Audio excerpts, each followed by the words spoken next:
Hello, this is Jammal Adio Anibaba. Today is October 13, 2023. It's a Friday. Today I want to talk about what is Yoruba Sakara music genre.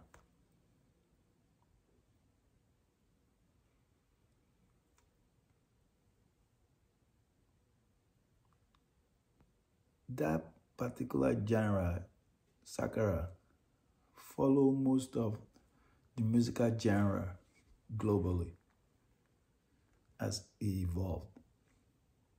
What do I mean by that? It means the condition on the ground, in the habitat where it germinated from, actually was mostly responsible for it to blossom. Just as in post-US Civil War era in 1860s gave birth to blues music by the ex-slave descendants in the United States, which in turn gave birth to jazz and blues, and then later on in the 1940s, rhythm and blues, and so forth. As things were germinating in the Western Hemisphere, blues music was germinating in the Western Hemisphere in the United States. There was also a germination taking place in today's location called Lagos, Nigeria. So let's visit the condition of that habitat. To understand the habitat, we have to first understand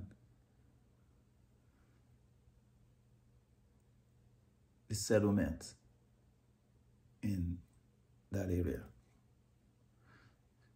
The original residents or the original inhabitants of Eko were the Aworis, who were living in today's Lagos mainland. But because of conflict, they moved to a smaller island called Ido for security, and they were able to live there because whoever is coming to alter their life or invade them, they will have to be able to navigate across the water. But as time goes on, the population grew on Ido Island, so they had to move across the lagoon southward to today's Lagos Island. So they moved from Ido to the northern part of Lagos Island, and that was be the first settlement on Lagos Island. And that settlement is called Isale Eko. Mostly the Aworis, then the Benis came, and the Jebu came. They constituted Oba, one Oba after another. The first kind of like administrative Oba they had was Ashikwa. But the folks that were at Ido were mostly Aworis, and their leader was Olofin, and he has several kids, and he had his male kid be in charge of certain portion of the land in and around the Lagos Island.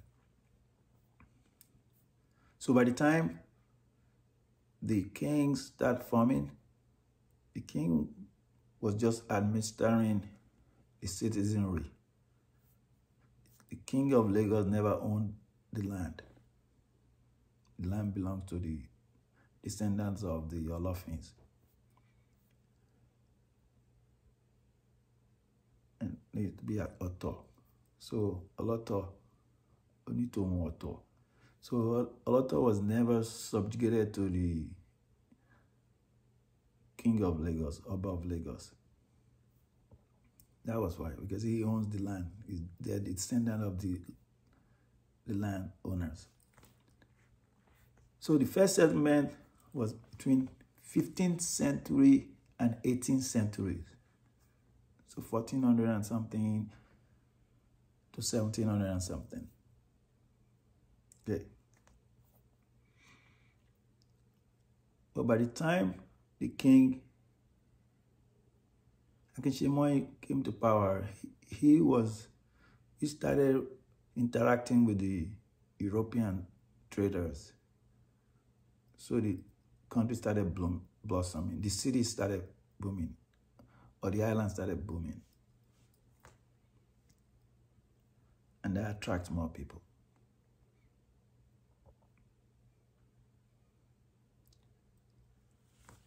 When the European will come, they will come and dock at Marina. And Marina is pretty much like southwest shore of the island. It's by Eyin Igbeti, behind the forest, Eyin Igbeti. Now by 1852, the second settlement formed. And that second settlement started from edge of Idumota at Saleko, and it went westward. And it went westward at Engbeti. And it goes Ereko, Alakoro, all the way to Marina, the modern day banking sector area. So all that Engbeti, all the way. But the settlers for that were Saros, the Sierra Leonean returnees, the ex-slaves, Yorubas that were settled in Syria, they were in Sierra Leone, they returned. So they settled at the second settlement, Ologbowo, which was at Eyigbeti. That would be 1852. Sorry, I have a little bit cold. So if you hear me snuffing, it's because of that. Okay. Then the third settlement is called Pukwaguda, the Brazilian quarters. It started trickling in the 1830s, but by 1854, it's formed, the third settlement. And that third settlement will start from the edge of the banking sector area, from Tinubu Square, and go eastward. Tinubu Square, Bangboche Campus, all the way to Lafayette. That was the third settlement. The fourth settlement was called Okofaji. Remember, the first settlement, they came from the small island called Ido and dropped down and to the northern part of the Lagos Island, Eko Island. So they're in the north. Now we have Ologbo to the west, and now we have the Brazilian quarters to the east. Well, the fourth settlement was formed right below the north settlement, the very first settlement in Saleko, and to the edge of Logbo and above the Brazilian quarters, the Pukwaguda. So right there in the middle is called Orin Faaji. It was a settlement that was formed by the elites of Saleko. So the elites of the first settlement moved to the suburb and formed Orin Faaji. At Orin Faaji, you have Anikontamo, Agarawu, Aroloya, Isale Gongon. And inside there also is Itafaji. So Orin Faaji included Itafaji and Okepopo, just to the east of that settlement in the center. So Pukwaguda is below them, is just right geographically below it. So they sandwich. Okay. Then comes the fifth settlement. The fifth settlement were the returnees who are supporters of King Kosoko, who has been having conflict with the British. He was a slave trader, and there was abolition of slavery. He didn't want to give it up. The British said, the Bola moved on from slavery. You need to move on. He didn't want to move on. So they got into conflict. They exiled him, and Oba Akintoye, who was the king prior, before Kosoko bumped him, the British were able to help reinstate Akintoye. And they had a deal with him. You have to go ahead and sign the Treaty for Abolition of Slavery in Lagos. So he signed, and he got the backing of the British. But then, Kosoko was a strong-willed individual. So he kept, initially he fled. Yeah, they got him to flee. He and his supporters, they fled to Ekpe. Ekpe is in the northern part of Lagos, across the lagoon. Across the lagoon, a little bit northeast-ish, when you look across the lagoon. So that's where he fled to. And that would have been 1851. But, like I said, Kosoko was a strong will, so he kept battling the British. And the king that they've helped put in place, Akintoye, couldn't really handle Kosoko on his own. So there was still slavery going on. So the British were trying to wrestle with all that. Within a couple of years after they reinstated Akintoye, Akintoye died. So quickly the British make arrangement to prevent Kosoko from coming back and claiming his throne. So they install Akintoye's son, Dosunmu. So they installed Dosunmu. So they installed Dosunmu in 1853, right after his father passed. So dealing with Dosunmu now, Dosunmu have the backing of the British. So they presented him the offer of secession to cede the Lagos to them. So by 1861, the British and Oba Dosunmu, they signed the secession of Lagos to the British. It was done on August. Let me think. On August, 6th of August, 1861. 6th of August, 1861. He signed the secession. When he went to go sign, when Oba Dosunmu went to go sign the secession, he took 4 people with him.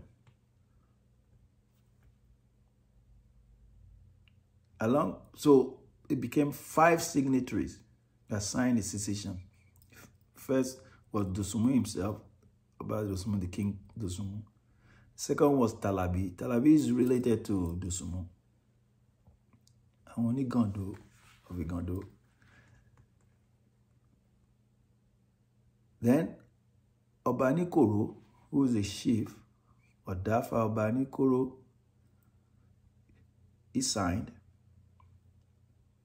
Then the 4th guy was Akpeno Ajasa. His name is Ajasa, but his title is Akpeno. He was an official at the Oshugbo. And what is Oshugbo? Oshugbo was the judiciary pre-colonial days. Oshugbo was the judiciary in the political structure of Eko, Lagos. The 5th person that signed was Ashogbon, who was also a high chief on Lagos Island and Eko. So all these people were strong at the first settlement, because the first settlement is where the power of the day were. So now they signed the treaty, but you guys remember I told you guys that the Oba of Lagos, the King of Lagos, does not own the land. The land belongs to the Dejos, who are descendants of the Olofins. So those chiefs, they started pushing back. Why would you give our land away to the Europeans? The land doesn't belong to you. How can you give away what is not yours? So with that pushing back and forth. But the Sumo had the backing of Akpeno Ajasa of the Oshugbo, the judiciary. So things didn't happen before. So if you have Akpeno Ajasa of the judiciary going along with the king,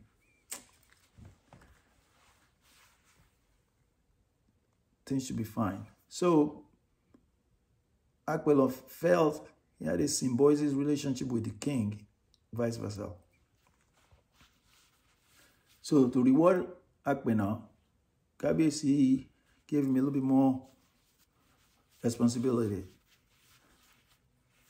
One of the responsibilities was that when people are seeking permission from the palace or activity in the palace, Akpeno Ajasa is the one that will make it happen. He's the one that will make it happen. And one of the revenue generating activities to the palace was a masquerade. So if a big family wanted to have a masquerade in memory of their patriarch or matriarch. They will engage the palace, and the palace will levy them the fee, and yeah, then you guys go see Akpeno. Put the paperwork together, sign it, and then take it. By then, the colonial government has been taking stronghold. Then take it to the governors to say, we're going to be having a yacht on these days, so there's going to be activities on the ground. Well, so he has all those power. Akpeno has all those power. And that got him going to his head, and he throws his weight around. And then the chief started grumbling.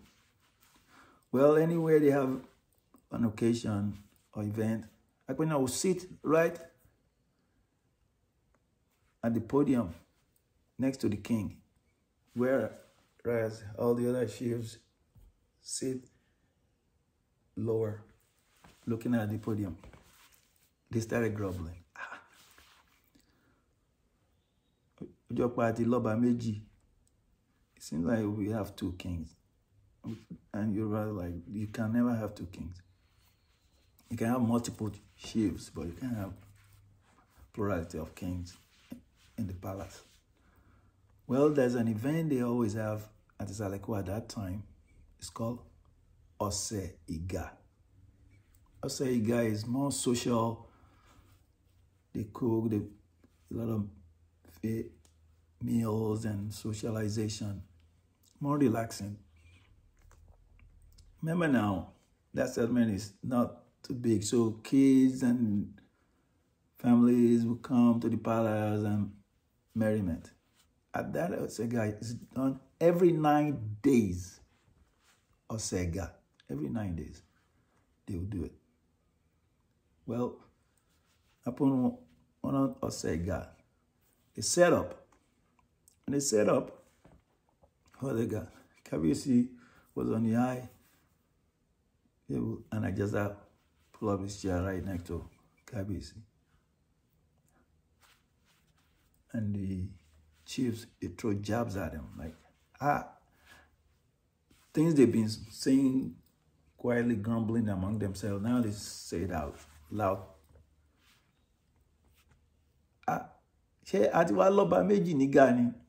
So do we now have two kings in the palace? I was furious. And Kabisi reading the tea leaves,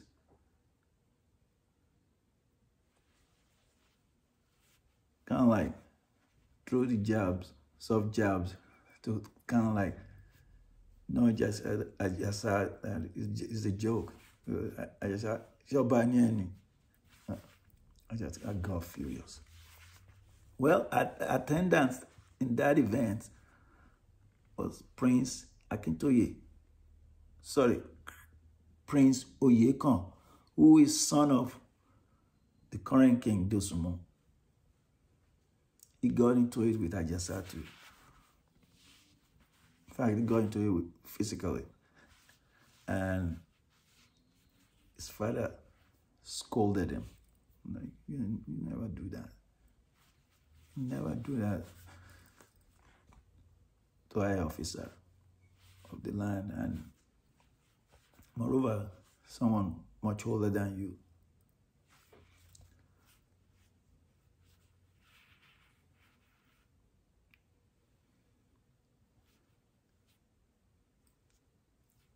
Right after that Osega incident, things got worse.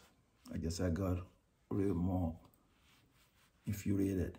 So the king about the smoke pull his power to approve your masquerade and all that. So the king reached out to the governor's office, like, if I just have bring any documentation brought by from Ajasa's office to you guys, don't acknowledge it. send it back to, only get approval from the palace. So someone had to do the funeral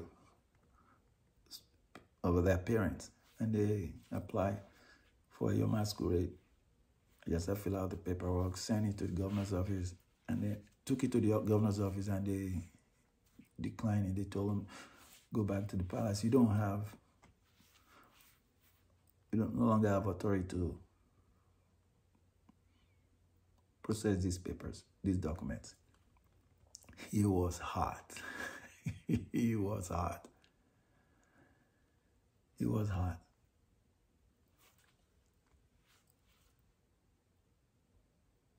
I just not only have his muscle people, but he also have their loudspeaker, human loudspeakers. By this time, Lagos become a shining city that started attracting people from hinterland and beyond. So people were coming from the entire Yoruba land. And what tends to happen is when you have activity going on, you have a naming ceremony, which is kind of like baby shower, and marriage or memorial event. These new immigrant arrivals, they work menial job during the day, and then they will moonlight playing drums and going to events unsolicited. They'll show up, and as soon as they see gathering, that these people are having party at their house, in front of their house, they'll show up. At that time, Lagos has Agbole. Agbole will have plurality of, they have several rooms around a big courtyard. So you have extended family that will live in there. So if you're from the family that has Agbole, and there's an event, you guys are doing baby shower, wedding, or whatever, you do it inside your courtyard. But then those drummers, they'll see people in attire coming in and going. So they'll follow, and they'll be beating drums for you guys unsolicited. But if you are from a single family house residence, you won't have big courtyard. So you just set up in front of your yard if you're having a party. So they'll see you guys. They'll unsolicitedly, they'll stop and start playing music and playing drum. They'll keep beating drum until you tip them. So from there, these people are coming. Well, the political powers started using those drummers as their, so when they go into political activities or social political activities, they will have those people going with them from one location to the other. So there were three main strong that developed out of those unsolicited drummers that I was telling you guys about. The first one was Begbaji, Bishi, and Damale, to the three. But the last two I told you guys about, they are much more politically aligned. So Bishi was aligned with the palace, while Damale was aligned with Akwenajasa. So remember now the story where Ajasa's power has been pulled. So he no longer have the signatory power to sign. So wherever he's going, he has Damale and his band drummers, and they they'll be beating drum behind him and they'll be throwing jabs. Jammal played Batakoto. Batakoto is older Yoruba drum beat. Batakoto. And Bishi was more of a keri-keri. Keri-keri is more like the hourglass. Dum-dum. More like the hourglass. Okay, so they'll go at it. But all the things started getting really toxic, and all they'll sing about is Orin Ote. Adorated Orin Ote. They never long songs. They are more chant. There'll be one liner or two liners, and their followers will just repeat it. And it's constant. It's constantly abusive chant. So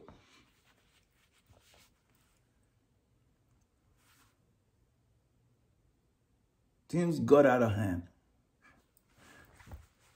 And the colonial reached out to the kings like, what do you want to do? And Obadosum, King Dosumu said, I just want peace. I just want peace. Well, they tried. Nothing was working. Akpina Ajasa was going at it. So, Superintendent Willoughby, who was the police officer in charge at that time, issued warrant. He issued warrant.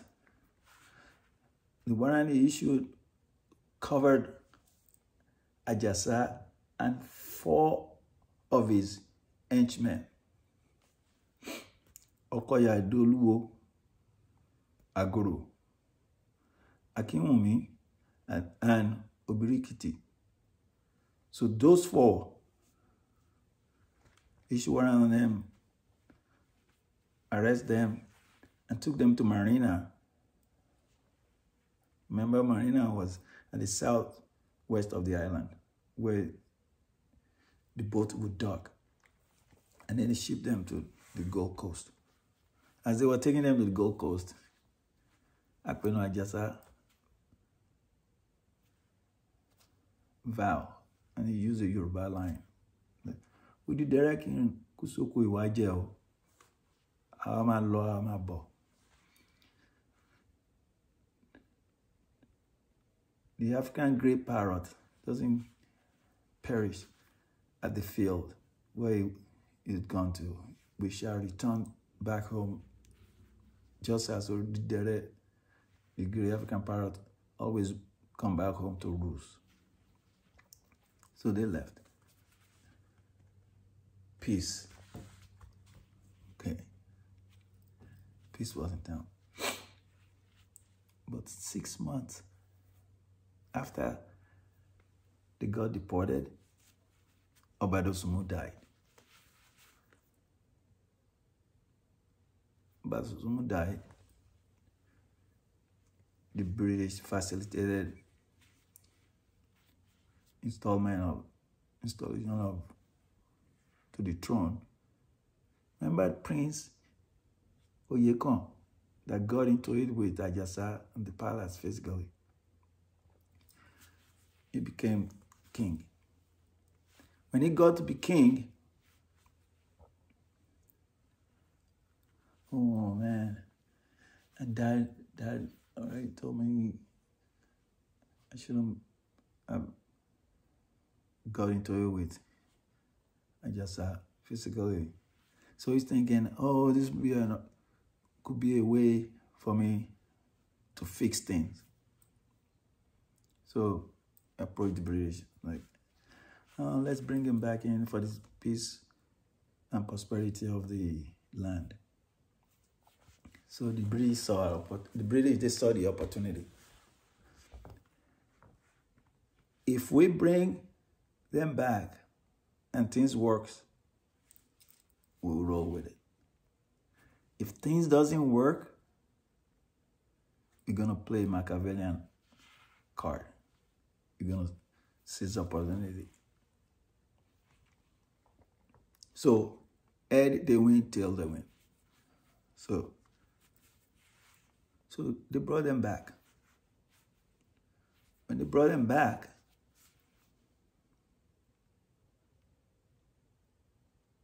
things just got it more escalated. Got real bad. Unadulterated assault. Stress everywhere. And people have relatives across the family line, marriage lines, but there's just a lot of division going on. So it creates problems. And the British, they're looking for some, this is becoming an ungovernable situation when there's constantly chaos.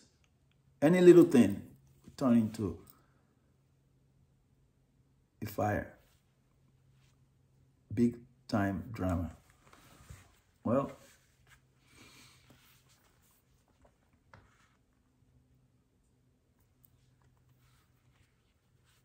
when Akpenajesa got back, Jammal, one of the songs he threw was like, Etenubako, Esimi, Etenubako, Esimi, Kékeré wọn èké, àgbà wọn èké, ìdálẹ̀ tí ò lọ, wọ́n rò pé òkú ni, ológìní tàjùbọ̀, Etenubako, Esimi.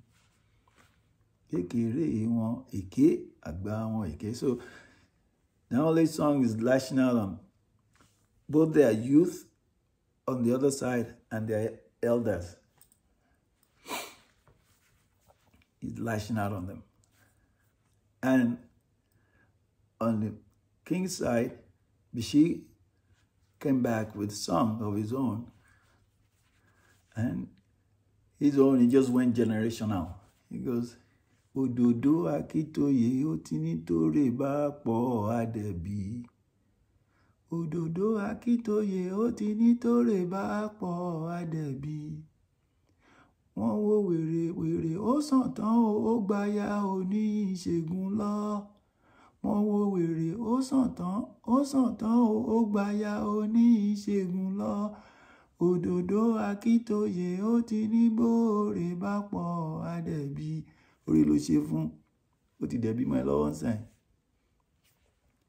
So Bishi was singing to the Kábíyèsí that your grandfather, Akíntóyè, said too much kindness will embolden others to see you as meek, and he'll treat you. You did him a favor by asking him to be brought back from exile, and see what you got out of it. So things got really escalated. So the British just banned all of them. Like, no, we're not doing this anymore. So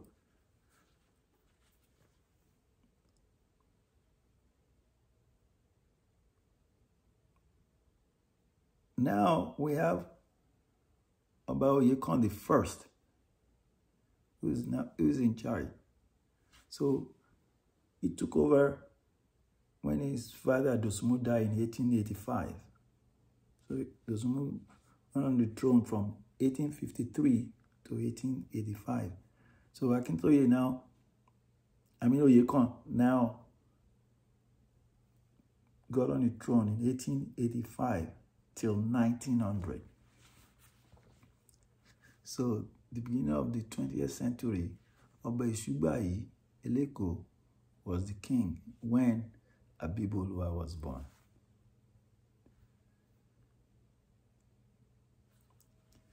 So Abibu Oluwa grew up with still the reverberating of Orin, constant Orin.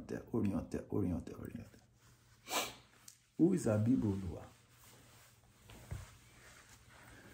Abibu Oluwa came in with the 20th century, 1909, some say 1903. So Sakara 1904 or 1903. So Sakara 1904, Abibu Oluwa was born. So he came in, he was born 3 years, 4 years after Oba Isuba, he became the king of Lagos. His father was Lawani Osho. Some local will call Lawalina Osho. And his mom was Saadatu. He was born at Agoro Street at Idumota in Lagos Island, in the first settlement area of Isaleko. For primary school, he went to the Holy Trinity Primary School at Ibuteru, which is the primary school most Isaleko of that age group went, because there are not that many schools at the time there. So that's where he went to primary school. But then he would go to, after back from primary school, the day, he would go to Ilekeu. Ilekeu was Islamic school. So he went to Alfa Kelekun Islamic School. So we call Ilekeu Alfa Kelekun. So what foreigners would do is, we go to primary school during the day, you get back in the early afternoon, you eat, and you go to Islamic school. So it's that Islamic school that reinforces his knowledge of scripture, goodness to mankind, do good, don't do evil, and all that. So he got that from his Ilekeu. But now he's been exposed to Western education too. So he was interested in what's going on at Ologbowo, which is a cutting edge. What's going on at Okofaji, where the first settlement elite moved to. And what's going on at Popo Aguda, the Brazilian quarters, where he got to experience the Pandero. What's going on at the fifth settlement, where the returnees were? And the main masquerade there was Igunuko,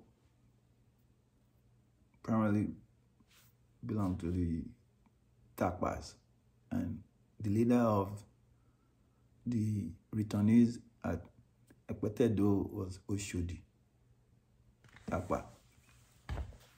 So he was exposed to all that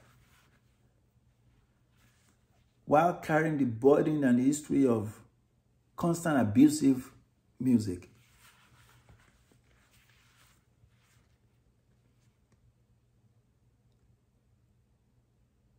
Luckily for him, in his younger days, he had a mentor called Adamu Ilorin. Adamu Ilorin exposed him to Ilorin version of Sakara.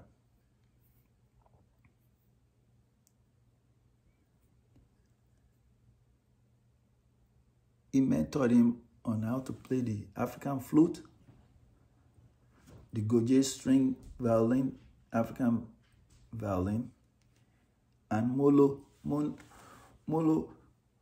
is a small side guitar like, and they pick that when they're playing it. They don't play like violin. So I don't expose him to that. And the flair of the Hausa musical style. So when you listen to Abibu's song, you will see Hausa lines in it, and you see some Hausa ingredients in it.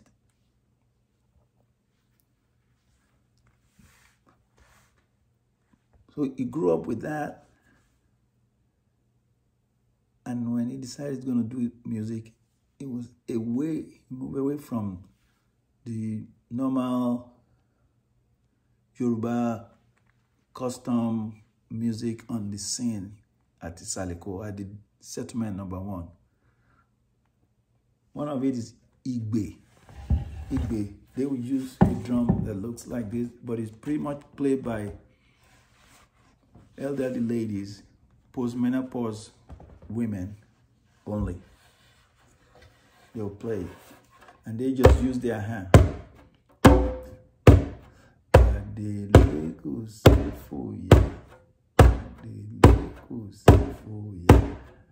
And they have series of those drums, and they just beat, and then it gives rhythm. He moved away from Igbe, Batakoto, Keri, and Woro music. He moved away from it. And he blended a Iko's musical style with Yoruba, literally corpus.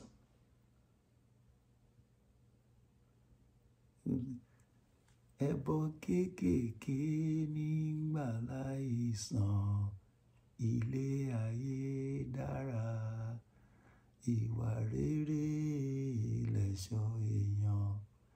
Ẹ̀yin ará mi o, ọ̀rọ̀ yìí gan tí ọ o. Ọlọ́run ọba yé, Ọlọ́run ọba jọ̀wọ́ o. Jẹ́ arówó ṣèkẹ́ ìyàwó nígbà tó bá bímọ o. So it will blend that with Islamic teaching, and then you will see Hausa, Arisiki bayana bao. And you also, not just the Hausa northern style, they also had other northern style like the tapas.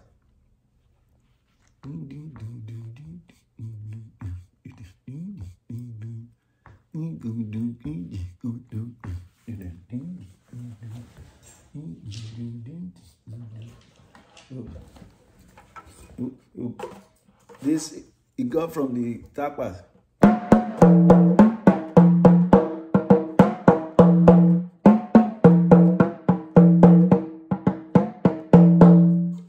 So it will blend all that, and then with his band, he standardized. He gave standardization. Pretty much like there were accountants, the bookkeepers before they'll do this, and then all of a sudden, but he said, no, we have to have accounting standard and principle. So he established that. To have your Sakara band, I'm going to have Goje. In that string, Goje, violin, strings, or molo, the one that I'll pick like a guitar, or flute. You have that in your composition. I'm going to have several Oruncha drums, several of this. I'm going to have that. And then I'm going to come up with Igba. It's something this big, but they'll cut it in half, and then they wear rings in their hand, and they'll play. They make sounds with that.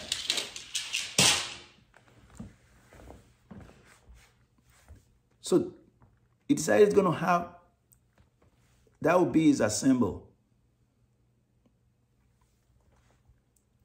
Structure that. Prior to that, people are not rolling that way. Then we have a situation where the people that were playing this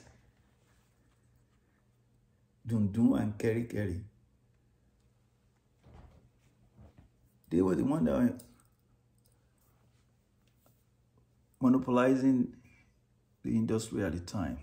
But when with Abibu standardization and of Sakara music, it took off. And these people got ran out of town. I'm gonna tell you guys how they did their comeback. So remember the way the habitat was when Abibu was growing up, or before he was born. Constant drama, constant abusive music. The people of Zaleko will even throw jabs at the people that are now moved to the second settlement, fourth settlement. And Oyinbo alágbọ̀n ti mọ̀ yín, kò sómùjà lákànní o títí lólógbòwò. Oyinbo alágbọ̀n ti mọ̀ yín lọ́lẹ̀ pé kò sómùjà lákànní o. Àkànní is ìta àkànní títí lólógbòwò. Oyinbo alágbọ̀n ti mọ̀ yín pé kò sómùjà títí lólógbòwò. So ìta àkànní, títí lólógbòwò is saying that you guys are meek, you guys are not strong, you can't fight. Even the Imbo-Alagbon, meaning the Europeans that come to European merchants, they don't bother even supporting you guys, looking at you when they come to watch wrestling competition, because you guys can't fight. But the reason the people at Itakoni, at settlement number 2 and Alolobo, settlement number 2 and settlement number 3, because they are now elite.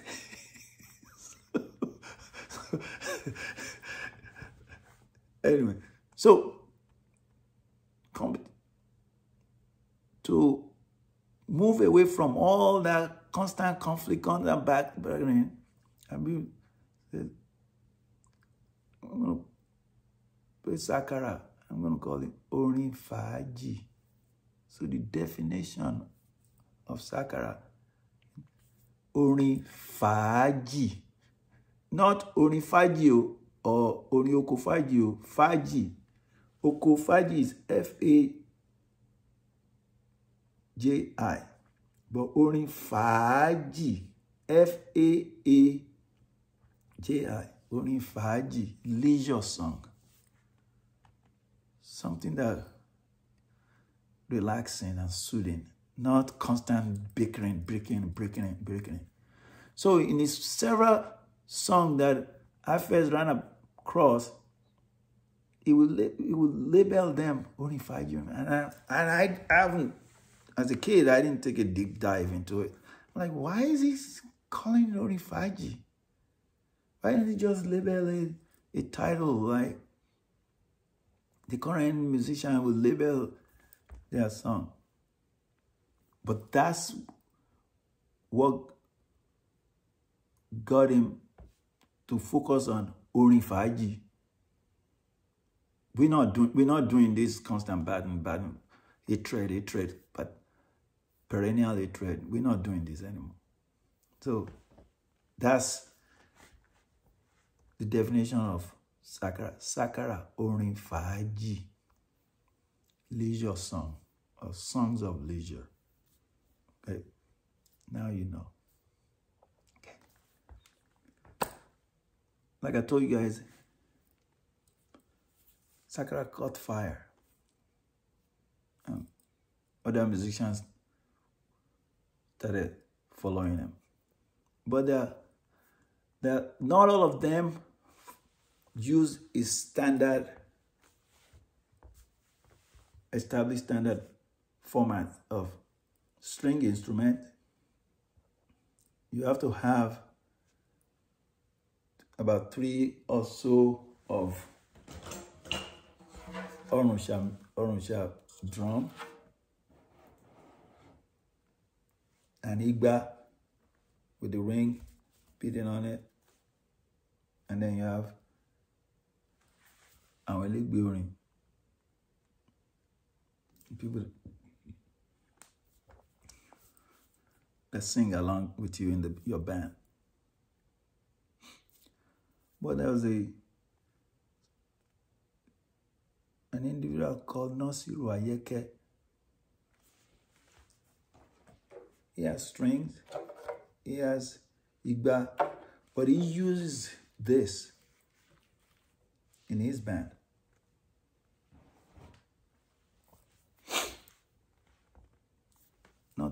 There are a lot of drummers like this, because this has been a century-old drum established before Oruncha came.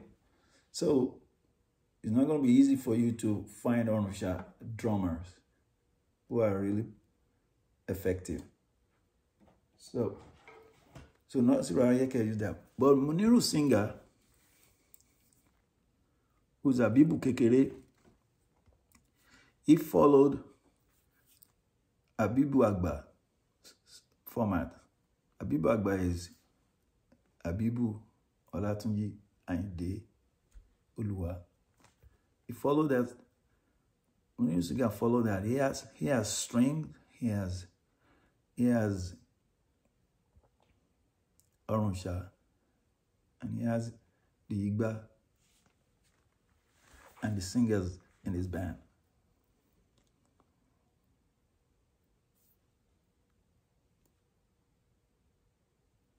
Yusuf Olatunji, he followed that standard. He has strings, he has Oruncha drummers, and then he has igba, and then he has singers in his group. Lefty Salami did the same thing. So now I want to take you guys back. Remember, this was what was hot until Sakara came and blew them off in the early 20th century, which is 1900s on up. Well, they had to recalibrate. How did they recalibrate? They had to go back and like, oh, this new pop music of Sakara is what people are driving towards. We need to pick it up. So they came up with what is called Akbala music. This, and they beat faster too.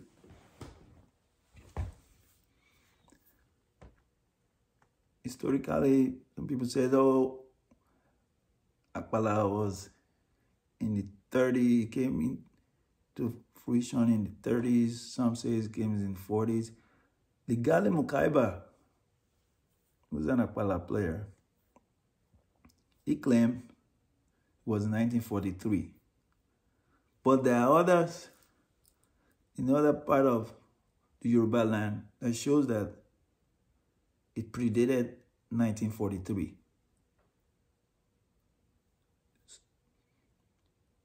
So it could be mid-1930s, somewhere thereabout. But in response to Sakara, they had to recalibrate and reinvent themselves with Akbala music. And one of the most successful artists was Haruna Shola. Babanga Nyagba, he was good. And his lead drummer, Ujubanire, was good. So if you can get your hands on his work, Check it out.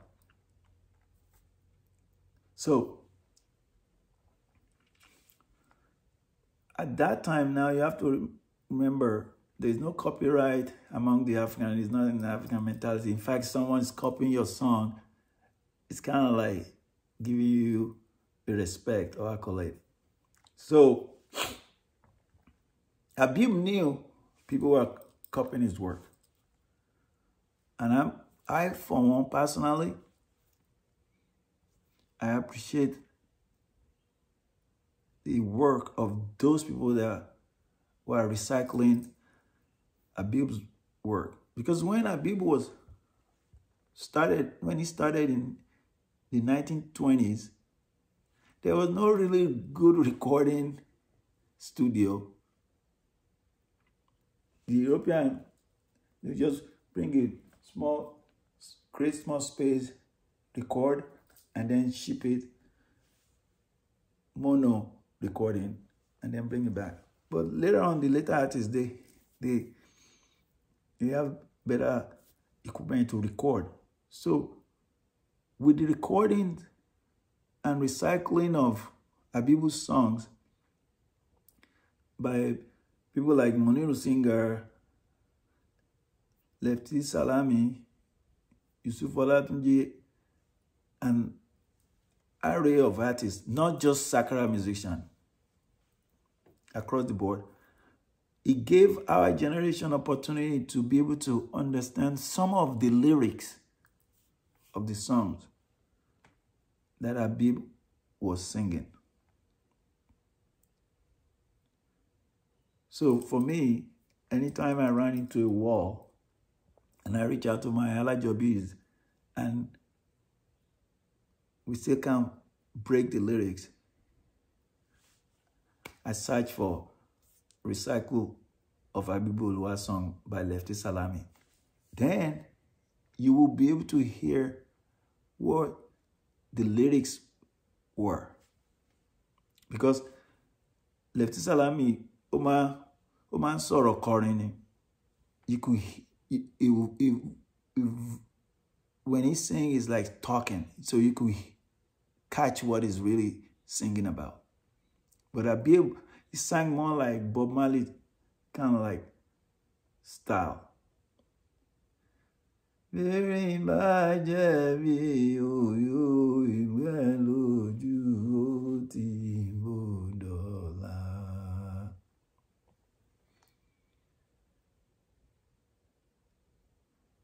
Lefty by my God. Bẹ́rin bá jẹ bí òyò, ìgbẹ́ lójú tí ó bòdọ̀là. You'll be able to catch what he's saying. But Abibu knew people were recycling his work. Because I remember one of his lyrics when he says, Agọ́ràn farajò fẹ́, ológe ṣe bí ó fẹ́ o. What is Agọ́ràn? Agọ́ràn is the Senegal parrot. It's called scarlet beak parrot, but it's also called Senegal parrot. It looks just like African grey parrot, but its coloration is green. But it cannot talk like African parrot. Ayiko talk.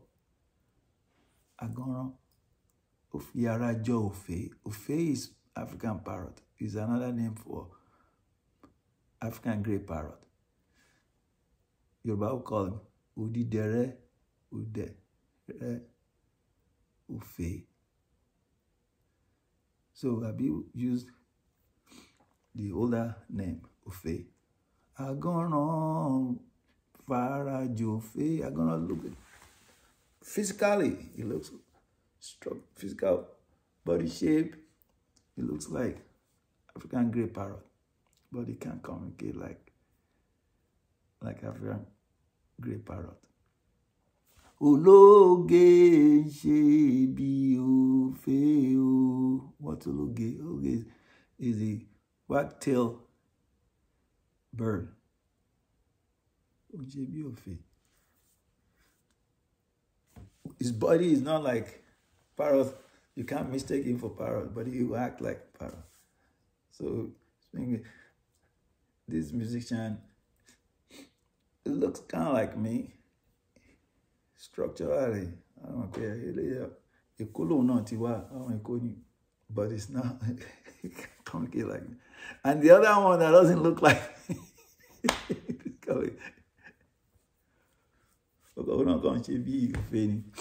So he knows. He knew. I mean, okay. So, but when I was young, I would hear song. I'm like, man, I like this Sakara song. And I'll go play it, and my Alajobi would say, Orin Abibu niye. I know, but I mean, this is da-da-da-da. I mean, Abibu ti kọrin yẹn, kó tó bí ẹ. Before you were born, Abibu already sang that. Oh, really? But I never, because there was no real, I wasn't exposed to it, and I haven't had a collection of his work at that time. Abibu ti kọrin yẹn.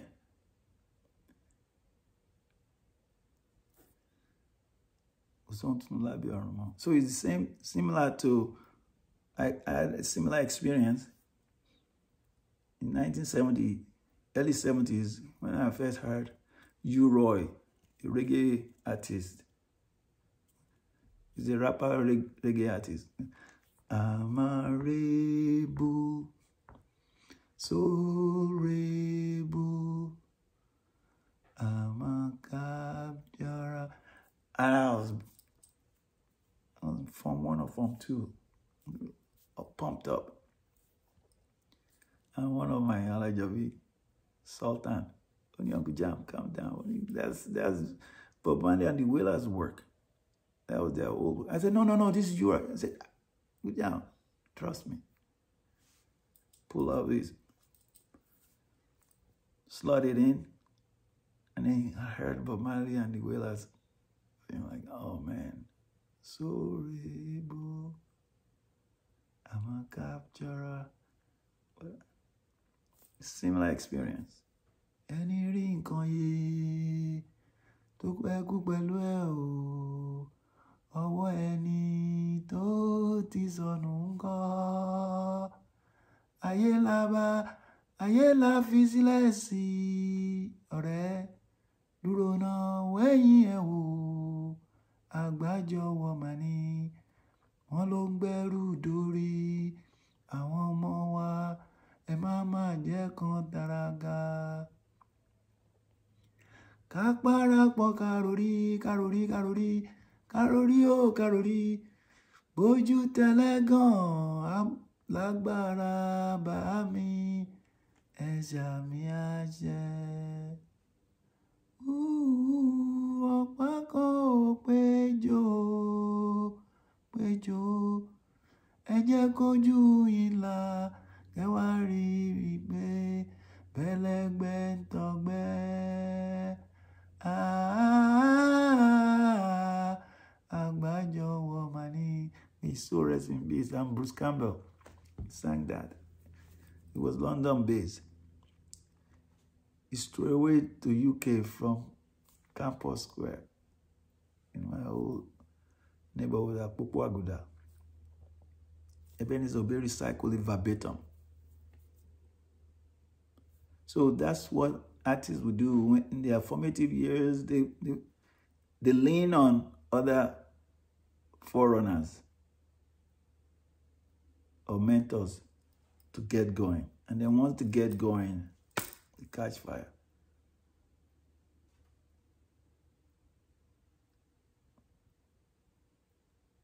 So, and by the time they finally get going, you could see that, okay, they've arrived. So it doesn't diminish anything from them. Just everybody need a crutch to get going. So you guys remain blessed. There are some artists that are also really, really good in Sakara, like Jiro saying that he's good, but he doesn't even use string anymore. He will just sing and talking drummers and the Igba, they going at it, and the singers.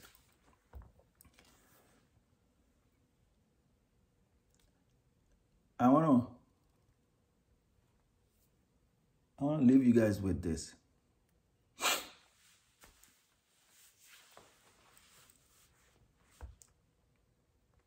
Try and research.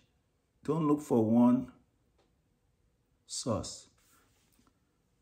Try and dig in, find sources, cross-check your facts, vet your facts, and then you'll be more knowledgeable in whatever endeavor you're trying to learn or engage in. Some of the resources that I leaned on, apart from my forerunners that were at this scene when some of these things were going on, was also dig, read up. We're in a modern day now. You can look up things, you can research, you can. I'll share with you guys some of the books that I use.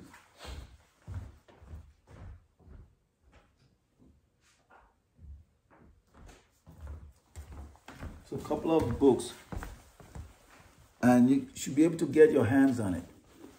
If you can get your hands on Yoruba drumming, the Dundun tradition by Ologbe Akinyuba, get your hands on it. If you're interested in this topic, get your hands on it.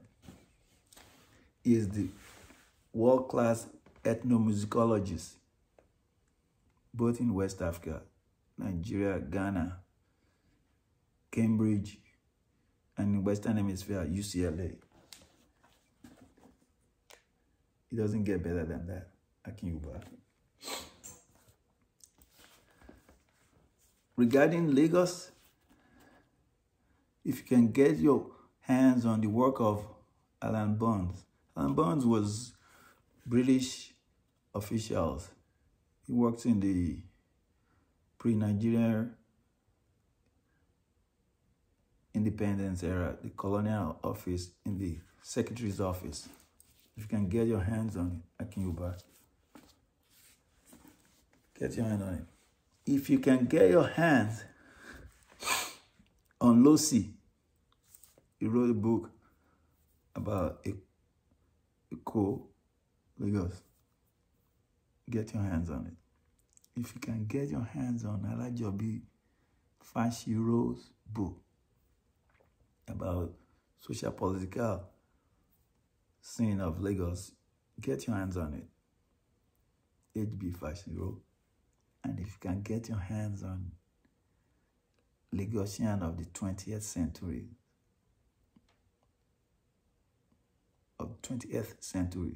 by my Ologbe, get your hands on it. Still Anibaba. Get your hand on it. But I want to leave you guys with this, with some song.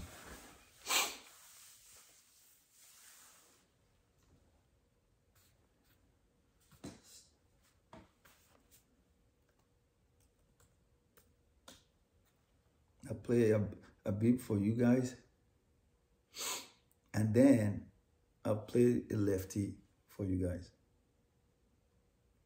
This one I'm going to play the first one, Orin Faaji by Abibu. One of his Orin Faaji. So it's tattooed a lot of them, Orin Faaji, okay?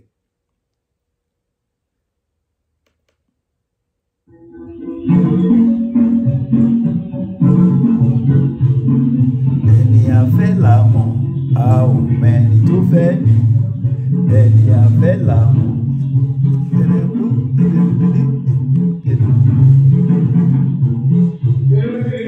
Ìpọ̀lẹ́ jẹ́ òkú, bébí ìpọ̀lẹ́ jẹ́ òkú.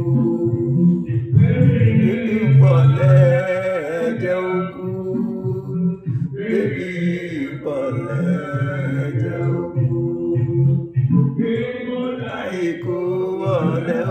wúlò ebi ìpọ̀lẹ̀ ẹ̀jẹ̀ àdálápá kọ̀ǹkọ̀ tó bá kéré fò àdálápá ra yín ló wà o. Kíni kan yín àbùkù lára yín ló wà o. Ọmọ kékeré abínú ẹni àgbàlagbà abínú ẹni òrìṣà sọ yín dàfín òwe. Òrìṣà sọ yín dàfín abínú ẹni. Ó kù jẹ́jẹ́ pàtìpàtì náà kù jẹ́jẹ́ ló kù ó kù jẹ́jẹ́. So that's that. But I want to give you guys another one.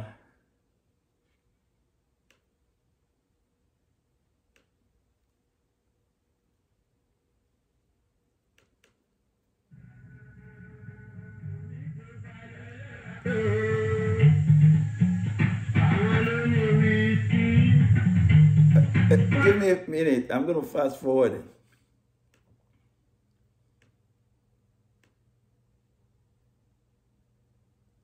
And we're going to go out with this, okay? Because we got to go, guys. We got to go.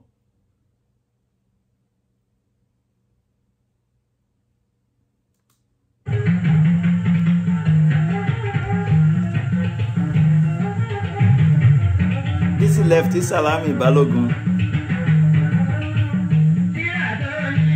Tony Kamalulu,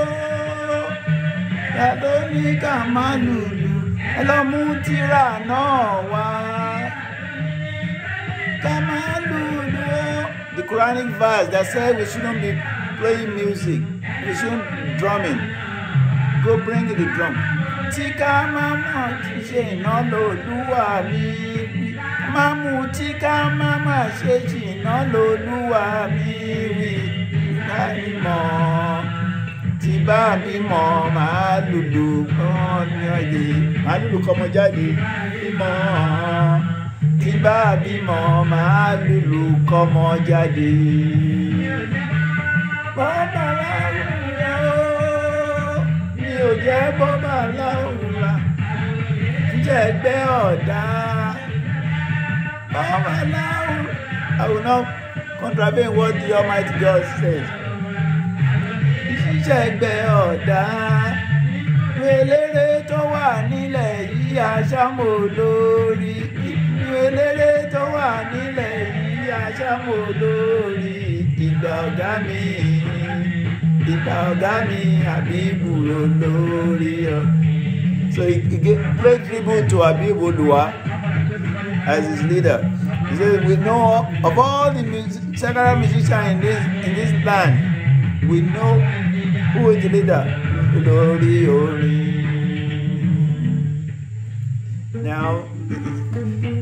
Now you guys hear this. He's gonna give you guys details. This is still Lefty. He's gonna give you detail, and he's picking the molo. This molo. It's a recycle of Abibu song. Baloni radabi. Bani. Balon le bani.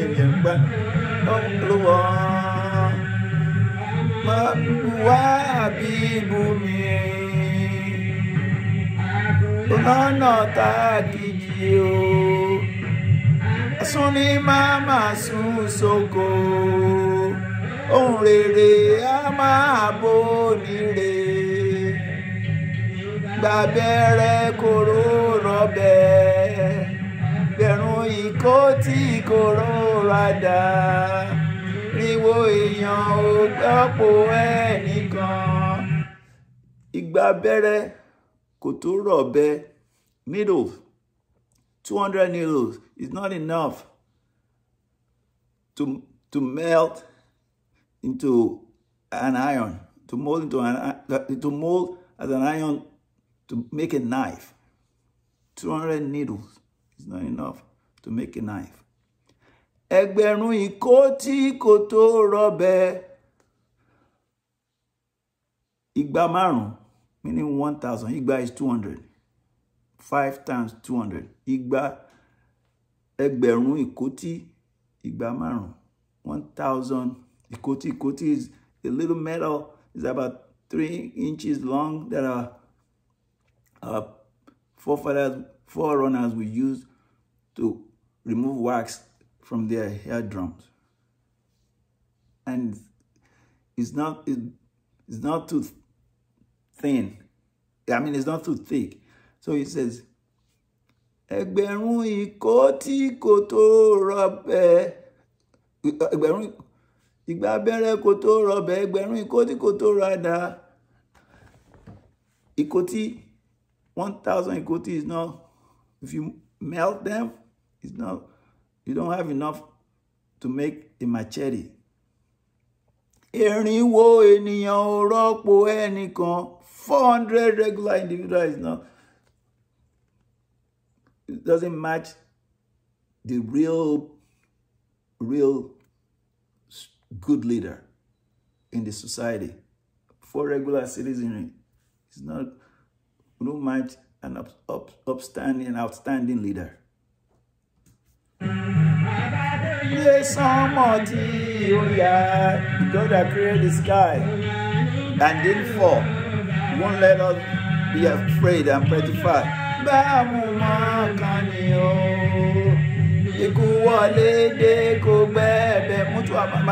Then it's repeated in Yoruba.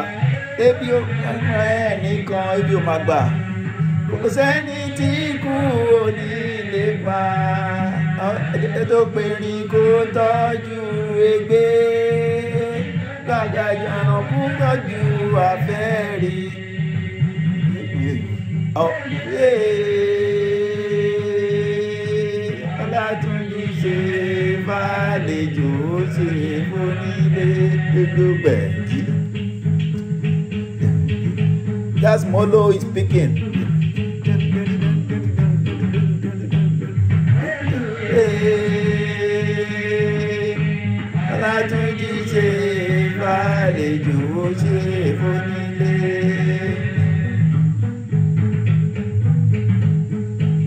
Orin Abibu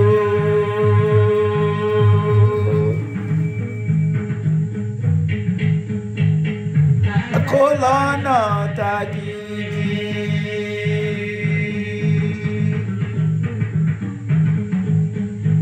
Alaba tó fojú dẹ̀gún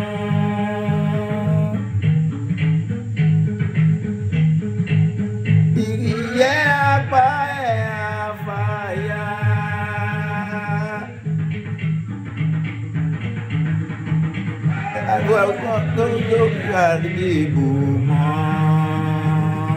Abibu is deceased. This post-mortem. Kanina tí ó sí. Ẹ̀rùn dẹ̀dẹ̀.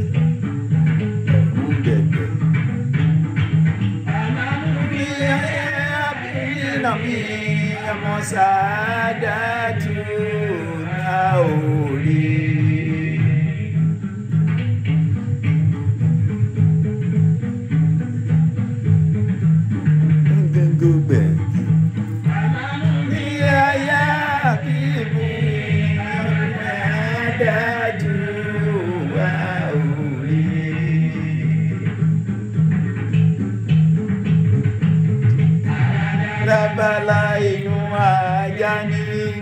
That's one of Abibu's main lines that he uses often.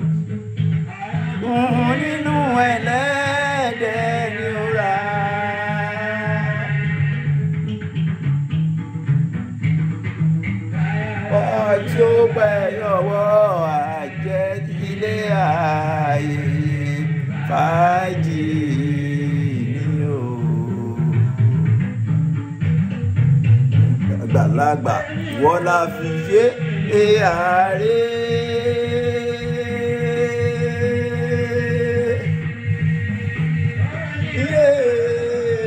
Gàrẹ́.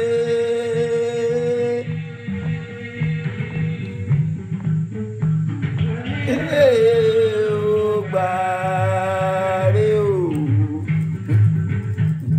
Yọ pé kò yín máa dùn mọ́.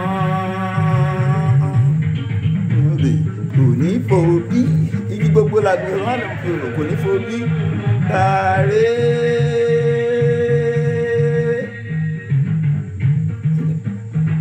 Níre o bàárẹ o. Òjò pàlànjà máa bàjẹ́. Ẹkùn wájà o, ẹkùn wájà. Láyé ẹ má fẹ́ ẹkùn wájà o, má fẹ́ ẹkùn wájà. Láti kékeré orí ògìdán o, ògìdán o. Ẹ má fẹ́ ẹkùn wájà.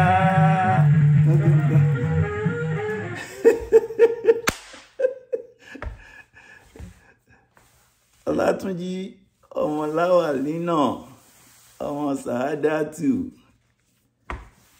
You guys remain blessed. We've gone over. Don't forget your do-re-mi. Leisure instead of surutu. Wàhálà ìjọ̀gbọ̀n. Leisure. Joyful songs. Okay, not surutu. Don't forget your do-re-mi.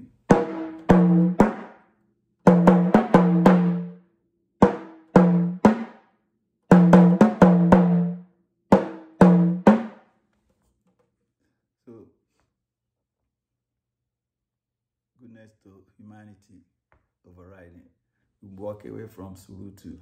Okay, and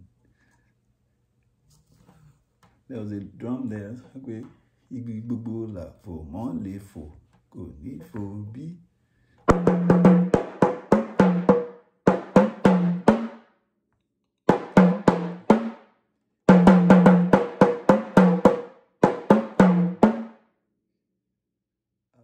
Yoruba Abibu.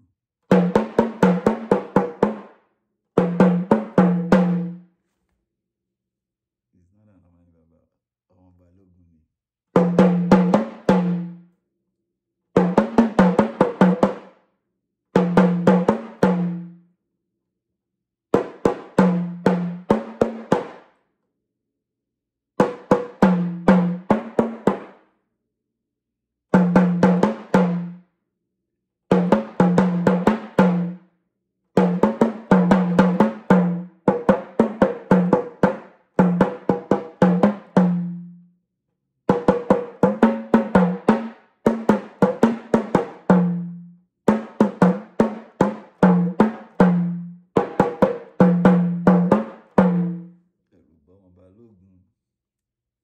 But Lawani Osho is also an Onísẹ̀mọ́ Àgàlàjì.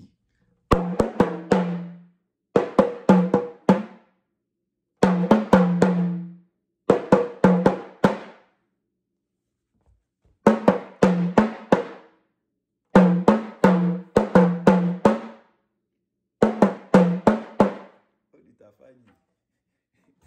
Faaji. You guys remain blessed. This is Jammal Abibu Oluwa. Leave your comments. I'll check them out. It might help me in nudging towards whatever else I need to do for you guys. You guys remain blessed.